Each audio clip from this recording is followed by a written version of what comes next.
चलिए एक्सरसाइज 2.2 का पहले का तीसरा, एक्सरसाइज 2.2 का पहले क्वेश्चन का तीसरा पार्ट है।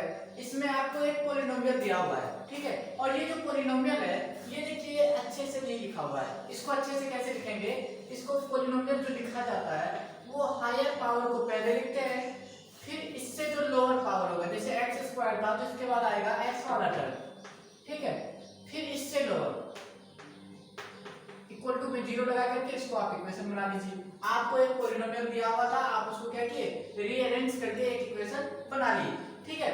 आपको बोला है कि इस पॉलिनोमियल का पहले तो आप रूट निकालिए, बोला find the zeros of the given polynomial and verify the relation. और पहले आपको क्या करना है, इसका रूट निकालना है और फिर इसके कोफिशिएंट से, इस पॉलिनोमियल के कोफिशिएंट से आपको क्या करना है, इस पॉलिनोमियल के कोफिशिएंट से आपको जो जीरोस आप फाइंड आउट कर रहे हैं उससे रिलेशन वेरीफाई करना है, उसके साथ इसका रिलेशन होता है उसको आपको क्या करना है, वेरीफाई करना है, ठीक है। तो पहले आपके पास एक क्वाड्रेटिक इक्वेशन आ गया है, आप इसको सॉल्व करके फैक्टराइजेशन मेथड से सॉल्व करके आप क्या करेंगे, इसका पहले आप रूट फाइंड आउट कर लेंगे, ठीक है, फिर रिलेशन बताएंगे। चलिए तो फैक्टराइजेशन मेथड से सॉल्व करने के लिए सबसे पहला स्टेप होता है कि ये जो कांस्टेंट टर्म है उसका मल्टीप्लाई करते हैं कोफिशिएंट ऑफ एक्स स्क्वायर से। कांस्टेंट टर्म का मल्टीप्लाई करते हैं कोफिशिएंट ऑफ एक्स स्क्वायर से। तो चलिए कांस्टेंट टर्म कितना, -3 इनटू कांस्टेंट टर्म कितना, -3 into coefficient of x square कितना है, 6। कोफिशिएंट ऑफ एक्स स्क्वायर कितना है, 6। कोफिशिएंट ऑफ एक्स स्क्वायर है 6। अब क्या करेंगे, आप इसे इसको मल्टीप्लाई कर दीजिए, 6 3 जा 18 माइनस का 18 कितना आ गया, माइनस का 18 आ गया ना। आपके पास एक नंबर आ गया है 18, ठीक है, माइनस का आया है लेकिन नंबर तो 18 ही है ना। चलिए अब आप क्या करेंगे, इस 18 का फैक्टर निकाल लीजिए। 2 9 जा 18, 3 3 जा 9, 3 1 जा 3। पहले आप क्या किए, इसका फैक्टर निकाल लिए, ठीक है। फैक्टर निकालने के बाद पहला काम आप करते हैं कांस्टेंट टर्म का मल्टीप्लाई कर देते हैं कोफिशिएंट ऑफ एक्स स्क्वायर से। फिर वो जो मल्टीप्लाई करके नंबर आता है उस नंबर का आप फैक्टर निकाल लेते हैं, ठीक है। फैक्टर निकालने के बाद आप देखते हैं कि कोफिशिएंट ऑफ एक्स कितना है, कोफिशिएंट ऑफ एक्स कितना है, -7। कोफिशिएंट ऑफ एक्स कितना है, -7। कोफिशिएंट ऑफ एक्स कितना है, -7। फिर आपका काम क्या होता है कि ये जो आप फैक्टर निकाले, इस फैक्टर को दो पार्ट में ऐसे लिखना है। इस फैक्टर को दो नंबर आपको ऐसा बनाना है जिसको मल्टीप्लाई करके तो 18 आ जाए और ऐड या सब्ट्रैक्ट करके आपको मिल जाए -7, ठीक है। ऐड या सब्ट्रैक्ट करके आपको चाहिए कोफिशिएंट ऑफ x मतलब -7 और मल्टीप्लाई करके चाहिए -18, मल्टीप्लाई करके चाहिए -18, ठीक है। तो अब इसमें से आप नंबर बना करके देखिए, -7 चाहिए, लेकिन 3 3 जा 9 में से 2 माइनस करेंगे, 3 3 जा 9 -2 करके तो आ जाता है 7, लेकिन चाहिए हमको -7। तो हम लोग क्या करेंगे, 2 में से 9 को सब्ट्रैक्ट कर देंगे तो आ जाएगा -7, क्योंकि 9 - 2 करेंगे तो आ जाएगा 7 और माइनस वाला बड़ा है इसलिए माइनस का साइन लगा देंगे, ठीक है। यहां तक आपको समझ में आ गया। आपको दो फैक्टर मिल गया ना, क्या क्या मिला, 2 and -9, 2 and -9। तो लिखिए 6x², इस -7x को आप लिखेंगे +2x -9x -3 इक्वल टू 0। देखिए बस इस 7x को आप लिखे 2x, इस -7x को आप लिखे 2x -9x, ठीक है। और ये -3 है किस लिख दिए इक्वल टू 0, ठीक है। आपके पास फैक्टर आ गया है। फैक्टर निकालने के बाद आप लेते हैं कॉमन। फैक्टर निकालने के बाद आप क्या करते हैं, इन दोनों में से कॉमन लेंगे और इन दोनों में से कॉमन लेंगे। इन दोनों में जो भी कॉमन हो वो निकाल लीजिए और इन दोनों में जो भी कॉमन हो वो भी निकाल लीजिए। चलिए सबसे पहले नंबर देखिए, यहाँ पर 6 है और यहाँ पर 2 है। 2 और 6 एक ही टेबल में आता है, 2 3 जा 6, 2 1 जा 2, दोनों में 2 कॉमन है, 2 कॉमन निकाल लीजिए। पहले तो नंबर 2 निकाल लेंगे कॉमन, फिर यहाँ पर x² है और यहाँ पर x है। देखिए यहाँ पर x की पावर 2 है और यहाँ पर x की पावर 1 है। मिनिमम पावर कॉमन निकालते हैं, x² और x में मिनिमम पावर कितना है, x, तो x निकाल दीजिए कॉमन। x कॉमन निकाल के अंदर क्या बचेगा, देखिए 2 3 जा 6, 2 3 जा 6, यहाँ पर x² था और x निकाल लिए तो एक x बचा रह जाएगा, प्लस 2 1 जा 2, 2 था और बाहर निकाल लिए, x था बाहर निकालिए तो क्या बचेगा 1। 2x था ना, 2x पूरा का पूरा निकालिए तो मल्टीप्लाई में क्या बचेगा 1, ठीक है। अब इन दोनों की बारी है, इन दोनों देखिए यहाँ भी माइनस यहाँ भी माइनस, तो माइनस कॉमन निकाल लीजिए। पहले आप माइनस यहाँ भी था और माइनस यहाँ भी था, तो तो आप क्या किए, माइनस कॉमन निकाल लिए। ठीक है, अब देखिए यहाँ पर 9 है और यहाँ पर 3 है, यहाँ पर 9 और यहाँ पर 3, दोनों एक ही टेबल में आता है। 3 और 9 एक ही टेबल में आता है, दोनों में 3 कॉमन है ना, 3 1 जा 3 और 3 3 जा 9। तो चलिए 3 कॉमन निकाल लीजिए, अंदर क्या बचेगा, 3 3 जा 9 into x, 3x, 3x को 3 से मल्टीप्लाई करेंगे तो आ जाएगा 9x। देखिए यहाँ पर माइनस था और आप माइनस निकाल लिए तो क्या बचेगा यहाँ पर प्लस, माइनस प्लस माइनस। ठीक है, 3 1 जा 3 इक्वल टू 0। यहाँ तक समझ में आ गया। अब फिर से जब आप देखेंगे यहाँ पर क्या है 3x प्लस 1 और यहाँ पर भी क्या है 3x प्लस 1, मतलब दोनों जगह यहाँ भी मल्टीप्लाई में 3x प्लस 1 है और यहाँ भी मल्टीप्लाई में 3x प्लस 1 है, दोनों जगह मल्टीप्लाई में 3x प्लस 1 है, मतलब दोनों जगह क्या है, कॉमन है ना, ये चीज दोनों में कॉमन है। तो कॉमन क्या करिए, बाहर निकाल दीजिए, 3x प्लस 1 कॉमन बाहर निकल गया, अंदर क्या बचेगा 2x minus 3 equal to 0।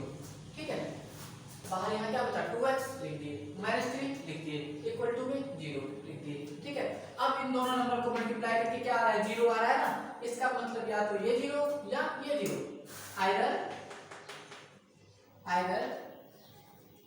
3x plus 1 equal to 0 और 2x माइनस 3 इक्वल टू 0, या तो 3x प्लस 1 इक्वल टू 0 या 2x माइनस 3 इक्वल टू 0।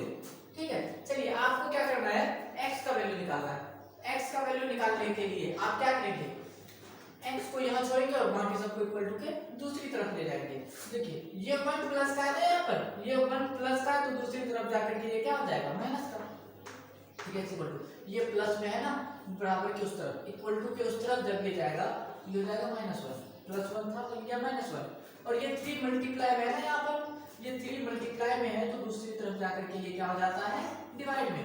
अगर कोई भी चीज इक्वल टू के इस तरफ मल्टीप्लाई हो तो दूसरी तरफ क्या हो जाता है डिवाइड हो जाता है।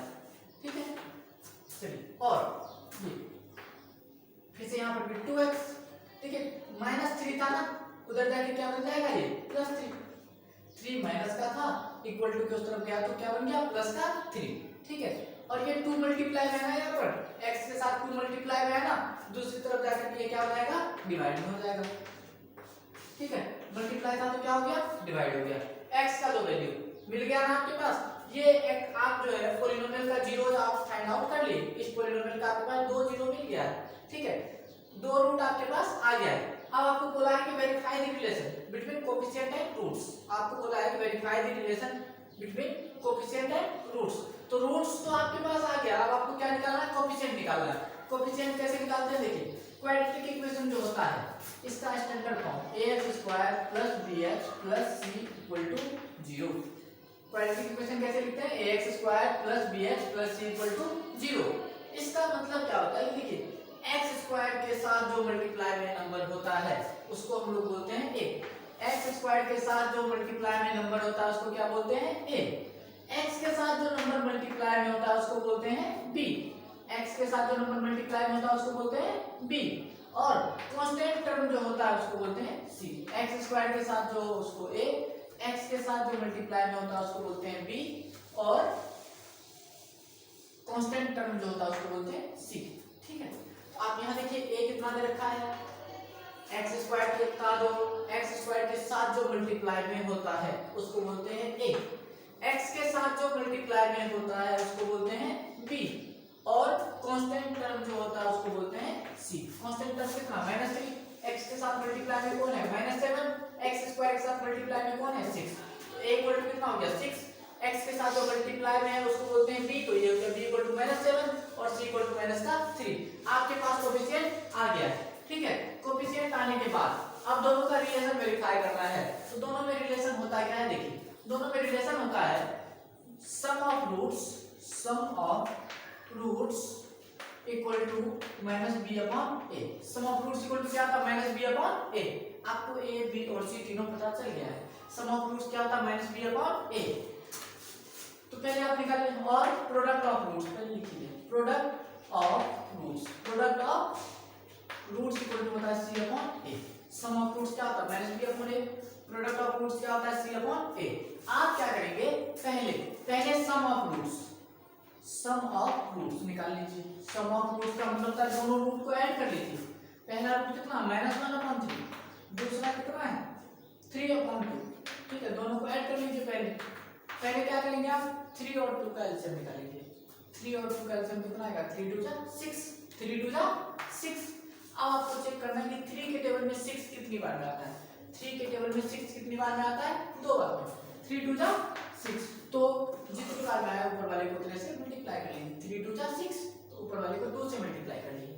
फिर 2 के टेबल में 6 कितनी बार में आता है 3 बार में। 2 3 जा 6 तो इसके ऊपर वाले को 3 से मल्टीप्लाई कर लेंगे।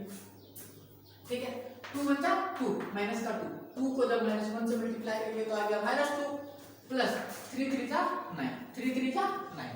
ठीक है अब देखिए 9 में से हम प्लस माइनस क्या होता है माइनस तो 9 में से 2 माइनस कर लीजिए। 9 में से 2 माइनस करेंगे तो कितना आ जाएगा 7 अपॉन नीचे 6 था 6 लिख दिए।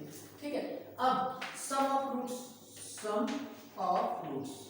इक्वल टू फार्मूला क्या होता है -b अपॉन a।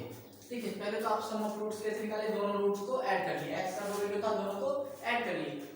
अब आपको क्या करना है ये निकालना -b upon a। Sum of roots equal to क्या होता है -b अपॉन a। अब देखिए यहाँ पर एक तो फॉर्मूले का माइनस लिख दिए b का वैल्यू कितना लिखिए -7 b का वैल्यू कितना है -7 अपॉन a का वैल्यू कितना है 6 अपॉन 6।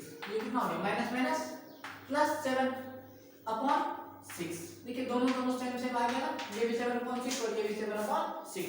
तो इससे हमको क्या पता चला कि सम ऑफ रूट्स इक्वल टू क्या होता है -b अपॉन a होता है।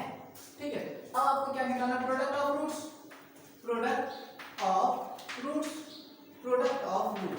Equal to product of roots मतलब दोनों का प्रोडक्ट निकालना। क्या करिए -1/3 मल्टीप्लाई बाय 3/2 दोनों का प्रोडक्ट मतलब क्या होता है दोनों को मल्टीप्लाई करना। पहला है -1/3 दूसरा है 3/2 दूसरा है 3/2। देखिए 3 से 3 कैंसिल हो जाएगा क्या बचा ऊपर क्या बचा -1 नीचे क्या बचा 2। प्रोडक्ट ऑफ रूट्स तो आ गया -1/2।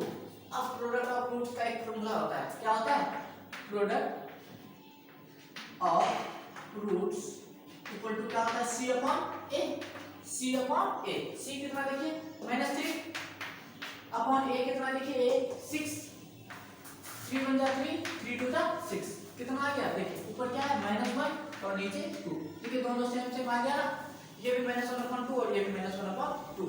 इससे हमको क्या पता चला कि सम ऑफ रूट्स होता है -b अपॉन a वेरीफाई हो गया और product of root c upon a होता है ये भी वेरीफाई हो गया। समझ में आ गया ना चलिए वेरी गुड।